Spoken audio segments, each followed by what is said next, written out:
चक्षुरुन्मीलितं येन तस्मै श्रीगुरवे नमः।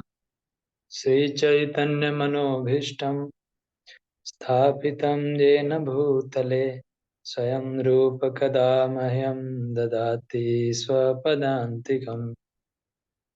वन्देऽहं श्रीगुरो श्रीयुतपदकमलं श्रीगुरुन् वैष्णवांश्च श्रीरूपं साग्रजातं सहगण रघुनाथान्वितं तं सजीवं साद्वैतं सावधूतं परिजनसहितं कृष्ण चैतन्यदेवं श्रीराधाकृष्णपादान् सहगण ललिता श्रीविशाखान्वितांश्च।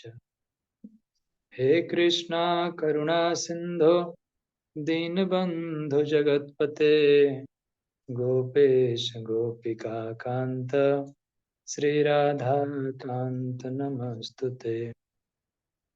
तप्त काञ्चन गौराङ्गी राधे वृन्दावनेश्वरी वृषभानुसुते देवी प्रणमामि हरिप्रिये।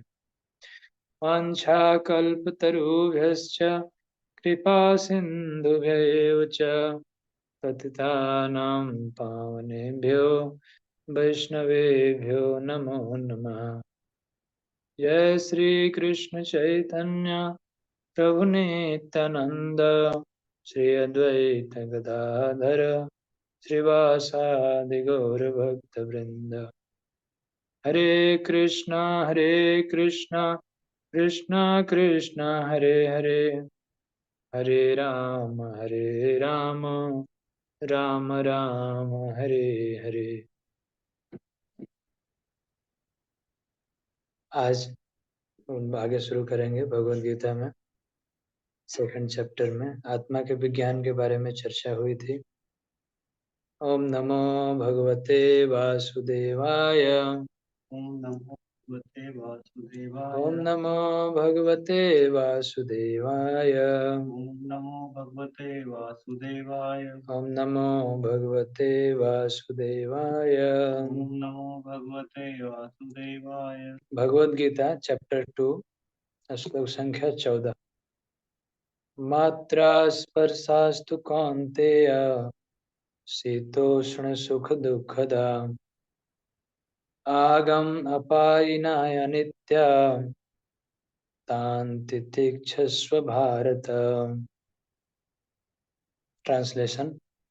हे कुंती पुत्र, सुख तथा दुख का क्षणिक उदय काल क्रम में अंतर्धान होना सर्दी और गर्मी की ऋतुओं के आने जाने के समान है।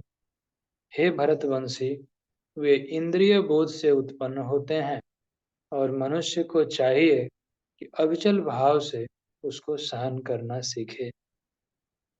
भगवान श्री कृष्ण उपदेश करते हैं इस मेटेरियल वर्ल्ड, भौतिक जगत की प्रकृति के बारे में। कहते हैं कि मात्रा स्पर्शास्तु कौन्तेय शीत उष्ण सुख दुखदा। सुख और दुख जो हमारे जीवन में आते हैं, यह काल क्रम के अनुसार, जैसे कभी सर्दी होती है तो कभी गर्मी। तात्पर्य में प्रभुपाद जी लिखते हैं परपट इस श्लोक की व्याख्या में, कर्तव्य निर्वाह करते हुए मनुष्य को सुख और दुख के आने जाने का सहन करने का अभ्यास कर लेना चाहिए। इस भौतिक जगत में, इस मेटेरियल वर्ल्ड में हम जब तक रहेंगे तो सुख और दुख आते ही रहेंगे। हमेशा ये सुख दुख लगे रहते हैं। एक्चुअल में पूछा जाए तो इस भौतिक जगत में कोई सुख नहीं है, यहाँ दुख ही है।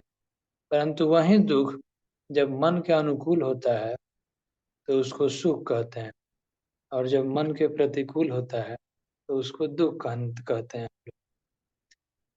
एक ही घटना कभी कभी किसी व्यक्ति के लिए सुखदायी होती है तो किसी के लिए दुखदायी होती है।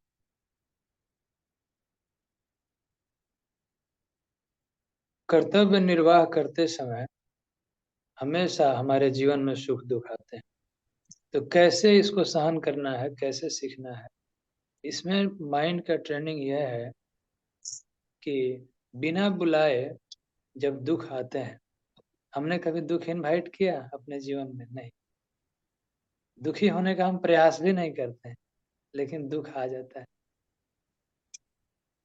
तो जैसे बिना बुलाए बिना इनवाइट किए दुख आता है, वैसे बिना इनवाइट किए सुख भी आएगा, बिना बुलाए सुख भी आता है। तो जब दुख आ जाए जीवन में, मन के अनुकूल नहीं हो रहा है सारी चीजें, तो ये समझना चाहिए कि ये दुख भी टेम्परेरी है। इस भौतिक जगत में सारी चीजें टेम्परेरी है, वैसे दुख भी टेम्परेरी। और सुख मिलता है यानी मन के अनुकूल हो रहा है, तो बहुत अधिक खुश भी नहीं होना चाहिए। ये भी समझना चाहिए कि ये सुख भी टेम्परेरी है। श्रील प्रभुपाद लिखते हैं कि माघ के महीने में, जनवरी फरवरी में भी प्रातः काल स्नान करना चाहिए, और उस समय अत्यधिक ठंड पड़ती है। फिर भी जो व्यक्ति धार्मिक नियमों का पालन करने वाला है, वह स्नान करने से तनिक नहीं हिचकता। और भीषण गर्मी के ऋतु में, मई जून में भोजन पकाने से भी एक गृहिणी नहीं हिचकती। तो जलवायु संबंधी असुविधा होते हुए भी मनुष्य को अपना कर्तव्य निभाना पड़ता है। यही जीवन जीने की कला है। धर्म के पालन में, भगवान के आदेश के पालन में, यदि हमें मन के अनुकूल और प्रतिकूल कुछ सुख दुख हो, तो उसको स्वीकार करना चाहिए, सहन करना चाहिए। अर्जुन को भी भगवान यही सिखा रहे हैं कि मनुष्य को ज्ञान प्राप्त करने के लिए धर्म के विधि विधान का पालन करना पड़ता है, और इन विधि विधानों का पालन करने से, यहाँ अर्जुन को दो नाम से संबोधित किया गया है, कौन्तेय। कौन्तेय कहने का अर्थ है कि वह अपनी माता के कुल से संबंधित हैं, और भारत कहने का अर्थ है कि वे भरतवंशी हैं। तो भगवान ये संबोधित करते हैं कि आपका मातृकुल और पितृकुल, अर्जुन के माता का कुल और पिता का कुल बहुत ग्लोरियस है। तो हे अर्जुन, तुम्हें धर्म पालन में पीछे नहीं हटना चाहिए। अगले श्लोक में भगवान श्री कृष्ण कहते हैं, हे पुरुष श्रेष्ठ अर्जुन, जो व्यक्ति, जो पुरुष सुख दुख में विचलित नहीं होता, दोनों में समभाव रखता है, वह निश्चित रूप से मुक्ति के योग्य है।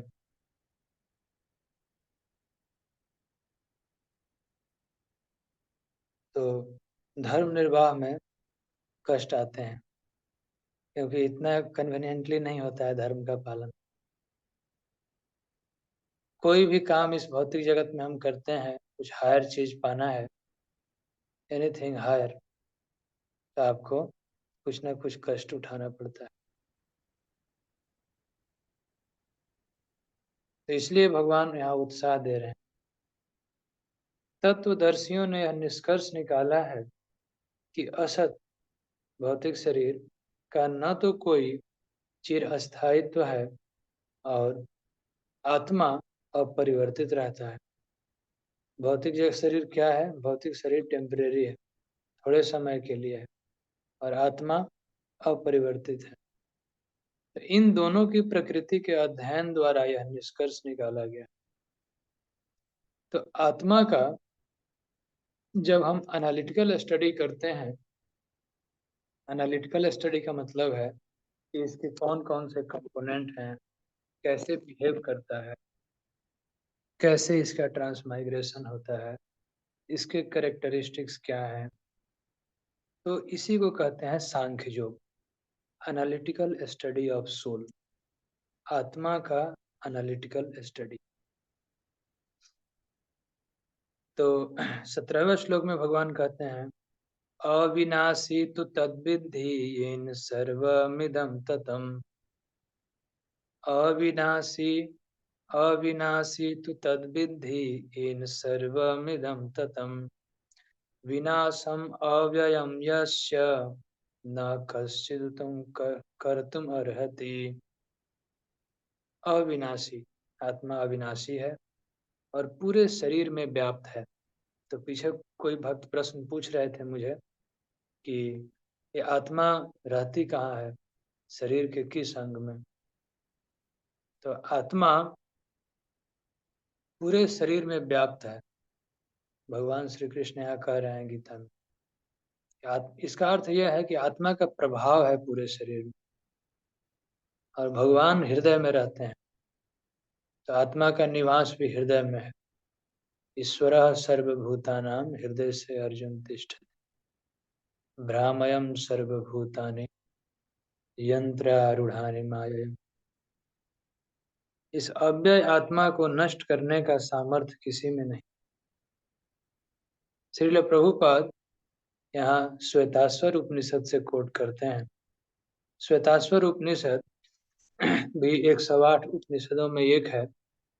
इसमें श्लोक है, बाल बाल अग्रसत भागस्य सतधा कल्पितस्य च भागो जीव सविज्ञेय न चान्त्याति कल्पते। यदि बाल के केस के अग्रभाग को 100 भागों में बांटा जाए, फिर उनमें से प्रत्येक भाग को 100 भागों में बांटा जाए, तो इस प्रकार 10,000 part of tip of the hair, उसको कहते हैं उसको कहते हैं सोल का डायमेंशन, आत्मा का साइज। और ऐसा ही प्रमाण दूसरे जगह मिलता है। केस आग्रसत भागस्य शतांश सदृशात्मकः जीव सूक्ष्म स्वरूपयं संख्यातीतो हि चित्कण। यह चित्कण है। चित्कण का अर्थ है स्पिरिचुअल पार्टिकल।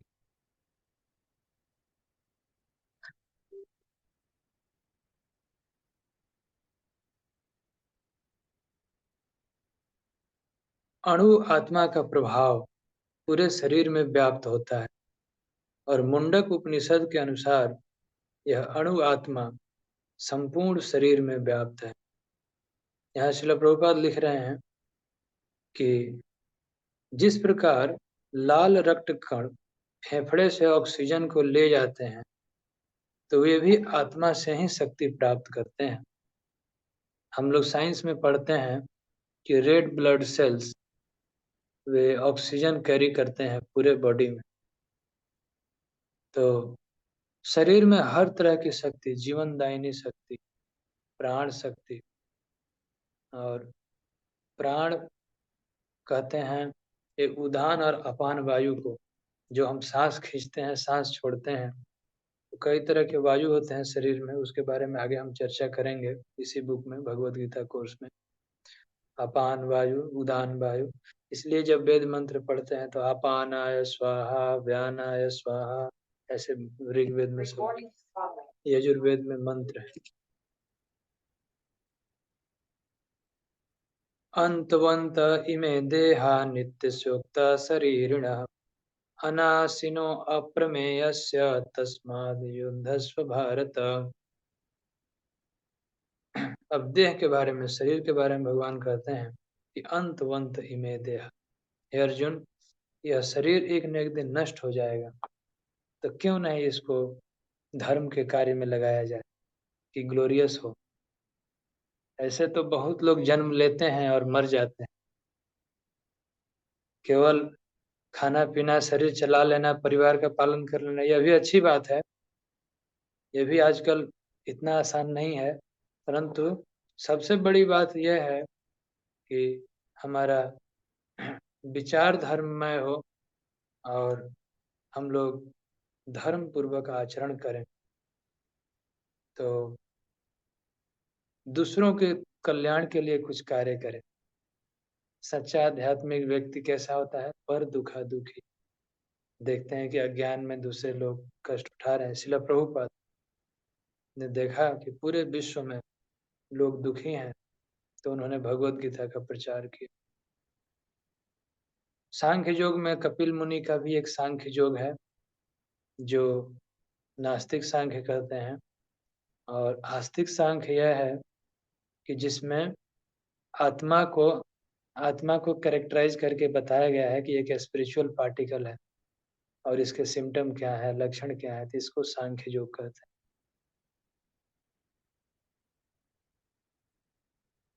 तो आगे सांख्य फिलोसफी में बताया गया है कि न एतम वेति हंतारम यश्चैना मन्यते हतम उभौ तो न विजानीतो नायम हंति न मन्यते। जो व्यक्ति जीवात्मा को मारने वाला समझते हैं और जो मरा हुआ समझते हैं, दोनों ही अज्ञानी है। यानी आत्मा को न तो मारा जाता है और न यह किसी को मारता है। यह तो शरीर के लिए है, मारना और जिंदा रहना, युद्ध करना, ये सब शरीर के माध्यम से होता है। तो हम लोग शरीर नहीं है, लेकिन कर्म करते हैं शरीर से। इसी कारण से कर्म करते हैं शरीर से, इसी कारण से कष्ट हमें भुगतना पड़ता है। इसलिए प्रभुपाद उदाहरण देते थे कि ड्राइवर भले ही कार के अंदर बैठा है, लेकिन कार को कहीं टक्कर हो जाता है तो अल्टीमेट सफरर ड्राइवर ही होता है। उसी प्रकार जो हमारे शरीर में आत्मा है, उसी को कष्ट उठाना पड़ता है, और कर्म तो करते हैं शरीर से। जो व्यक्ति यह जानता है कि आत्मा अविनाशी है, अजन्मा है, शाश्वत है और अव्यय है, वह भला किसी को कैसे मार सकता है। इसलिए जो भगवान के शुद्ध भक्त होते हैं, वे कभी भी पाप कर्मों में लिप्त नहीं होते, परम दयालु होते हैं, पशु हत्या, दूसरे जानवरों की हत्या नहीं करते। यहाँ श्रील प्रभुपाद बहुत सुंदर तात्पर्य में लिखे हैं। कहते हैं कि प्रत्येक वस्तु की समुचित उपयोगिता होती है। इस मेटेरियल वर्ल्ड में एवरीथिंग हैज गॉट यूटिलिटी। सब चीज का कुछ ना कुछ उपयोग है। क्या क्या उपयोग है, ध्यान से समझिए, आप समझ जाएंगे। तो सब चीज का क्या उपयोग है कि यहाँ बताया गया है। जो व्यक्ति ज्ञानी होता है, जिसके पास भगवत ज्ञान है, जानकारी है, तो वो व्यक्ति जानता है कि किस चीज का उपयोग कैसे करना है। जैसे वायलेंस, यहाँ हिंसा के बारे में कहा गया है कि हिंसा इन जनरल मना है। कहते हैं अहिंसा परमो धर्म, परंतु कभी कभी हिंसा आवश्यक हो जाती है। जैसे यद्यपि हत्या करने वाले व्यक्ति को न्याय संहिता के अनुसार प्राण दंड दिया जाता है, परंतु एक न्यायाधीश को दोषी नहीं ठहराया जा सकता, क्योंकि वह न्याय संहिता के अनुसार ही दूसरे व्यक्ति पर हिंसा का दंड देता है। तो मान लीजिए एक न्यायाधीश न्याय करके यदि किसी को दंड दे, पनिशमेंट दे कि इस व्यक्ति को दंड दिया जाए कि ये हिंसा किया है तो इसको फांसी दिया जाए, तो उसके लिए वहाँ हिंसा, वहाँ नहीं कह सकते कि अब हम नॉन वायलेंस पालन करेंगे। फिर प्रभुपाद यही बताए हैं कि यदि धर्म के रक्षा के लिए युद्ध हो, असुरों का वध करना होता है, तो भगवान भी असुरों का वध करते हैं। स्वयं भगवान राम रावण युद्ध लड़े थे। तो उस परिस्थिति में हम अहिंसा का पालन नहीं कर सकते। जब इस तरह से धर्म के रक्षा की बात आती है, तो उस समय हिंसा भी आवश्यक हो जाता है। तो हिंसा कौन सी हिंसा? दो तरह की हिंसा है। एक है आत्मा की हिंसा और एक है शरीर की हिंसा। दोनों में क्या अंतर है? श्रील प्रभुपाद एक बार झांसी में लेक्चर दे रहे थे, तो उनसे कोई पूछा कि स्वामी जी, हिंसा क्या है? तो प्रभुपाद जी ने कहा कि शरीर की हिंसा पूछ रहे हो कि आत्मा की हिंसा? तो प्रभुपाद जी कहे कि शरीर की हिंसा तो है कि उसको वो मिला था भगवान की सेवा के लिए, असमय है उसको मार देना, आत्मा से अलग कर देना। और आत्मा की हिंसा यह है कि स्पिरिचुअल प्रोग्रेस नहीं होने देना। आध्यात्मिक एक्चुअली मनुष्य जीवन मिलता है भगवान को पाने के लिए। दूसरे शरीर में पशु पक्षी कीट पतंग में हम भगवत गीता नहीं समझ सकते, भगवान को नहीं प्राप्त कर सकते। तो मनुष्य जीवन इसलिए मिलता है कि हम भगवान को समझ सकें, आध्यात्मिक जीवन में आगे बढ़ सके, भगवान को पा सके। परंतु यदि कोई इस मनुष्य जीवन का सदुपयोग नहीं करता है तो वो व्यक्ति स्पिरिचुअली वायलेंस कर रहा है, अपने आत्मा का हनन कर रहा है। तो हिंसा का एक अर्थ यह भी है कि भक्ति में बाधा देना, भक्ति नहीं करने देना, ऐसी परिस्थिति बनाना जिससे किसी की भक्ति रुक जाए। तो इन सब चीजों को हिंसा कहते हैं। आत्मा के बारे में सांख्य फिलोसफी में कहा गया है कि अच्छेद्यो अयम अदाह्यो। अच्छेद्य, अच्छेद्य का अर्थ है कि यह टूटने वाला नहीं है। जैसे भौतिक पार्टिकल होते हैं, कण होते हैं, तो एटम के बारे में भी कहा जाता है, एटॉमिक थ्योरी आप लोग पढ़े होंगे कि एटम इनडिवाइजेबल होता है, उसको डिवाइड नहीं कर सकते, काट नहीं सकते, क्योंकि वो फंडामेंटल पार्टिकल। उसी प्रकार से यह आत्मा भी जीवन दायिनी एक फंडामेंटल पार्टिकल है, तो इसको भी काट नहीं सकते। इसलिए यहाँ कहा गया है कि आत्मा अखंडित है और अघुलनशील है, मतलब ये किसी चीज में सॉल्युबल नहीं है।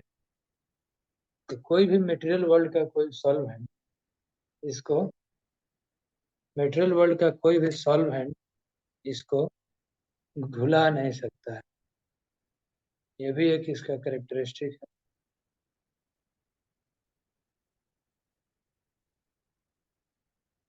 और इसके बाद एक और सिम्टम बताया गया है कि न जलाया जा सकता है, न सुखाया जा सकता है, यह शाश्वत है, सर्वव्यापी है और सर्वगतः।